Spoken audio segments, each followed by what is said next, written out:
Kung ang maong gitawag og sugo kaniadto sa Old Testament gihatag, gi-entrust sa Judaism, karon na pod gi-entrust ang sugo o pag-implement sa sugo diha sa iyang mga apostol.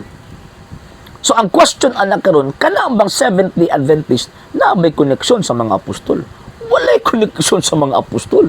Bisan pagkapila sila masuti nga gituman namong sugo kay mo na ang among ilanan, pagtali ka namo og sa Dios, kung nagtumang-tumang ka lang nga wa kay koneksyon dito niya, lossless na. Useless. Oh, tanawa tong si Cornelio, di ba oh? Tuman na niyang kabubuton sa Ginoong Dios, bisag pagano siya, gituman niya. Even ang iyang pag-ampo nakaabot na sa darunggan sa Ginoong Dios. Pero wala din ingon ang Ginoong Dios nga okay na ka.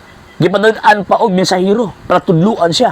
Ngano man kay tungod kay girespeto sa Ginoong Dios ang iglesyang gitukod niya nga mo implement sa iyang balay. Kasi mismo nag-implement sa balaod eh.